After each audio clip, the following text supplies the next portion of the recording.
Social media पर एक कमाल की बात सामने आई थी। कहा जा रहा था कि इमरान हाशमी ने सिर्फ एक फिल्म से इतना पैसा कमा दिया जितने में भट्ट कैंप करीब 45 फिल्में बना सकता है। मतलब सोचिए, करीब 40 करोड़ के बजट में फिल्म बनाना और फिर 200 करोड़ से ज्यादा के सपने दिखाना। डाउनफॉल चाहे जैसा भी रहा हो, लेकिन सिनेमा में कमबैक करना हो तो इमरान हाशमी जैसा होना चाहिए। और अब आवारापन 2 की सफलता के बाद फैंस लगातार मांग कर रहे हैं कि मर्डर और आशिक बनाया आपने जैसी फ्रेंचाइजी की तरह इमरान के साथ कई पुरानी कहानियों को दोबारा जिंदा किया जाए। लेकिन यहाँ एक ट्विस्ट है, क्योंकि इमरान हाशमी खुद कई बार बता चुके हैं कि उनकी अगली फिल्म कौन सी होने वाली है। तो अगर आपने अभी तक आवारापन 2 नहीं देखी है तो यहाँ से स्पॉइलर शुरू होने वाला है। वीडियो यहीं रोक दीजिए और पहले फिल्म देख लीजिए, क्योंकि आवारापन 3 को लेकर कई बड़े हिंट पहले ही दिए जा चुके हैं। सबसे पहले, शबाना आजमी का किरदार आगे भी कहानी का हिस्सा बना रह सकता है, लेकिन असली इशारा तब मिला जब शिवम पंडित ने कहा कि अब सिर्फ पिंजरे से एक पंछी आजाद नहीं होगा, बल्कि सारे पिंजरे ही तोड़ दिए जाएंगे। और फिल्म की एंडिंग भी बहुत बड़ा सवाल छोड़ती है।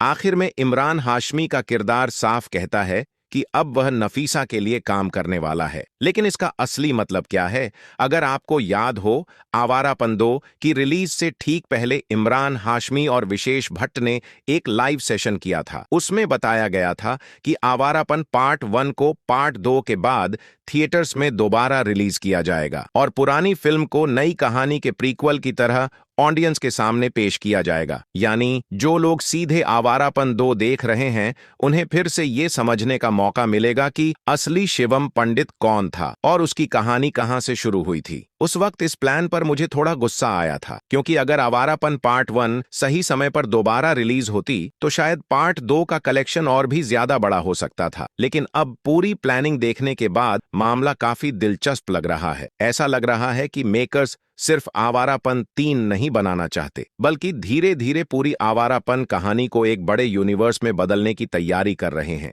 और खुद इमरान हाशमी भी थिएटर में कह चुके हैं कि वह बहुत जल्द आवारापन 3 लेकर आने वाले हैं। साथ ही दिशा पाटनी की मौजूदगी भी एक बड़ा इशारा हो सकती है कि उनका किरदार आगे की कहानी से जुड़ा रह सकता है। यहां तक कि फिल्म के डायरेक्टर ने भी मोहित सूरी के एक सोशल मीडिया पोस्ट पर कमेंट करते हुए इच्छा जताई थी कि पार्ट 3 के लिए मोहित सूरी वापस आएं। अब सबसे बड़ा सवाल है, पार्ट 2 की एंडिंग में शिवम पंडित नफीसा का पीछा करते हुए आखिर उस जगह तक क्यों पहुंचता है जहां से आवारापन की पूरी कहानी शुरू हुई थी? शायद यही कनेक्शन पार्ट 3 की सबसे बड़ी कहानी बनने वाला है। इसीलिए अगर मेकर्स आवारापन पार्ट 1 को सही समय पर दोबारा रिलीज करते हैं तो ये फैसला काफी स्मार्ट साबित हो सकता है। ऑडियंस पूरी कहानी से दोबारा कनेक्ट करेगी और हो सकता है कि आखिर में पार्ट 3 की ऑफिशियल रिलीज डेट या कोई बड़ा अनाउंसमेंट भी देखने को मिल जाए। और सबसे हैरान करने वाली बात यह है कि आवारापन 2 को शुरू से थिएटर तक पहुंचाने में तो आवारापन 3 सिर्फ एक फिल्म नहीं होगी, बल्कि एक ऐसी कहानी बन सकती है जिसका इंतजार ऑडियंस लंबे समय तक करेगी।